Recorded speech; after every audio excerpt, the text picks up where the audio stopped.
Matt, in those villages, you know, nobody's talking about the referendums. They just don't care. They say that's just Russian propaganda. You know, they're not even talking about the nuclear threat. Today, Dmitry Medvedev, he's the deputy head of the Russian Security Council, used to be the Russian president. He made the nuclear threat again, and it would be a tactical nuclear missile. It could fall here on the battlefield. But that is not what people are talking about. What they are talking about is consolidating the gains that Ukraine has made in the last month or so. That's what they're concerned about, and pushing forward before the rains of autumn and the snows of winter. That's what we've been hearing as we've spent the last few days with the Ukrainian military. The soldiers of Russia's 11th Air Assault Brigade abandoned their positions on the outskirts of Vysokopilia in a hurry, leaving behind the things they carried. The perfume they used because there was no soap, their coffee cups, the map of the front line northeast of the city of Kherson. A reconnaissance platoon of Ukraine's 97th Battalion's 60th Brigade drove them out of their foxholes.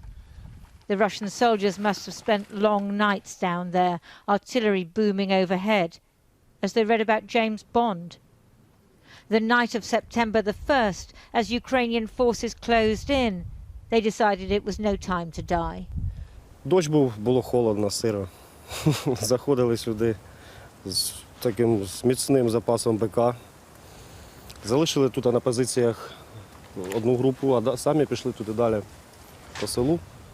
Перевіряти, куди, де хто пішов. Було чути гул техніки, пересування особового складу. В тепловізорі було дуже видно, як дрібними групами виходять. Maybe they've been disciplined or sent to fight elsewhere. His sleeping bag? Yeah. Oh, okay. Wow. Hagiv's sleeping bag. Maybe newly mobilized Russian troops will be sent to retake territory that President Putin is expected to claim is no longer Ukraine, but part of Russia.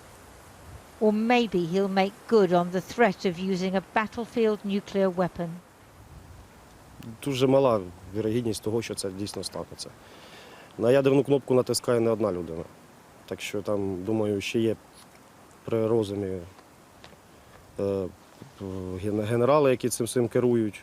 І це не за один день буде робитися, так що це навряд чи станеться. Into the village of Vysokopilia, destroyed by both Russian artillery and Ukrainian counterstrikes. The Russians used the hospital as a base during their 6-month occupation. На самому верху сюди можна бачити останки репки їхні. Репка – це що правильно? Репка – це була глушительна станція, вони глушили повністю туди зв'язь, повністю було проблематично зв'язатися навіть з 10 метрів друг з другом. Давало нам дуже великі складності з комунікацією. Once inside, imagine how it must have been before the war. Medical staff bustling along the corridors, patients queuing for attention. This was once an X-ray room. The equipment now melted by the heat of a rocket attack. And what on earth is this? Why did the Russians put a paddling pool in here? Downstairs to the area the Russians used as a bunker. They don't seem to have been a very disciplined force. Nothing is packed away. Detritus litters the corridors and rooms. This hospital basement was used as a firing position. Everywhere we go, we can see the debris of the Russian lives. This is where they slept, this is where they ate, and this is where they fought as well. And out, past the hieroglyphics of war, traces left by bored and then terrified, defeated young men. A few miles closer to the front line lies the village of Velika Kostromka, a reminder that the war is far from over. Shelling hit this home just last Friday. 6-year-old Olya Yaroshenko's husband, Volodymyr, failed to make it to the shelter in time. Получається, я туди, а він оце ось сюди став, закривав отак же ж двері, і воно по ньому, як почало оці. І його повністю він почав, тут оце крові калюжа, спускатися і на мене так упав і все. It's hard to believe that life could be so cruel. Ну да, він такий в мене ні пив, ні курив, ніколи не пішов. Ну, робили ми, у нас земля своя, трудились. Все ремесло самі. Все наживали, а на старості це осталось без нічого. І хату розбили. Ні вікон, ні дверей. Ну, спасіба, сусіди хоч оце чим-небудь накрили. Бо кажуть, тебе і стеля впадеш, як же зимувати. Olya Shaitanova, the village head, shows me where another shell hit. She's remained throughout and has no fear of Russia's nuclear threats. Але я вважаю, що вони просто не використають цю ядерну зброю, тому що вони теж розуміють, що поруч НАТО, і ця сила не дасть їм використати ядерну зброю. She and the local military administrator work together as soldiers and civilians live alongside each other amongst the ruins. So what's the military situation now?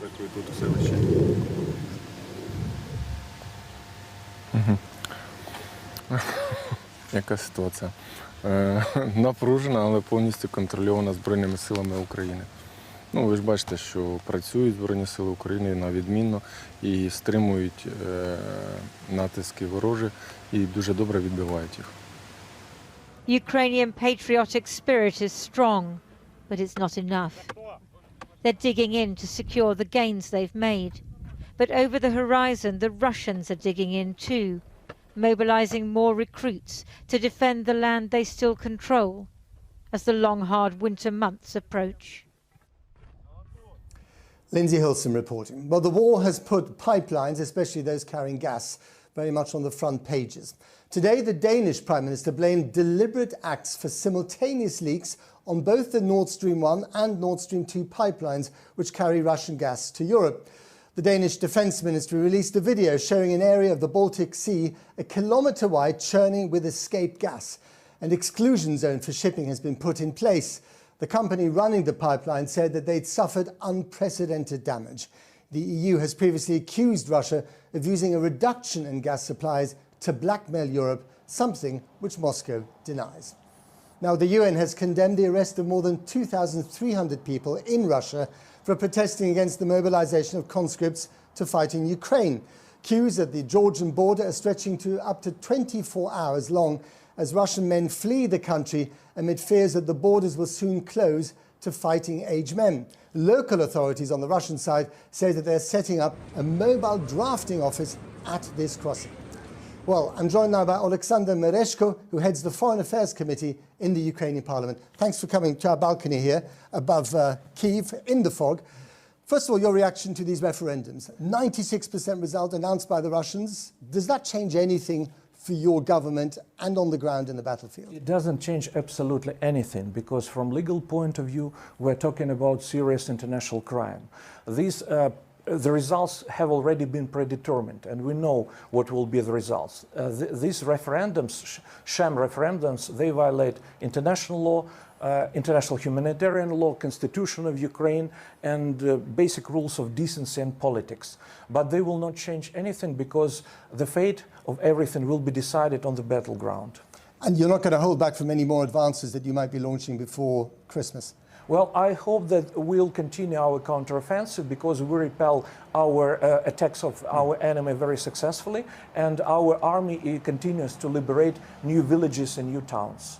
Very interesting developments inside Russia. We're hearing reports, for instance, that new Russian recruits, those who've just been called up, are calling up a Ukrainian helpline to ask how they can, come over to the other side. Can you confirm that? Yes, I can confirm it, because this information was received from our military intelligence service. And it's a good sign, because it says that our enemy is demotivated, morale is very low, and so it's a sign of our victory, basically. There's a lot of debate inside the EU about what to do with those Russian men who want to flee. Finland has said, for instance, and the Baltic republics, keep them inside Russia. Georgia is letting them in. What do you think is the right policy? The right policy is not to let these people leave the territory of Russia, because it's not to let them. Not to let, because it's a duty of every citizen to fight against its own authoritarian regime. It's a duty of these people to stay in Russia and to fight against Putin and his regime. So you're hoping by keeping them inside Russia, that could become a pressure cooker, putting more pressure on Putin? Absolutely, absolutely. Is there any evidence that this might work? I think it can work because historically, 20 or 30 years ago, there were some movements against regime in Russia, so it can repeat itself. And so do you think that we are witnessing a turning point in this war right now in your favor? I believe so. It might happen maybe several months because we are entering the crucial period of time, which is winter, which is going to be difficult. But I'm sure that we'll reach this turning point very soon and Russia will be defeated. The world is divided between those countries who are afraid of Russia's success and who are afraid of Russia's defeat because Russia might do something desperate. Which camp do you belong to? Well, of course, we believe that Russia should be defeated, and I am sure that... But what about nuclear weapons and all those threats we've heard? Well, to me, it's a bluff. Putin is trying to blackmail the whole world, and I don't believe that he is capable of using nuclear arsenal because he will be completely isolated, including his allies like China and like India. They will have no choice but to stay away from Putin. Alexander Mereshko, thank you very much indeed. Thank you.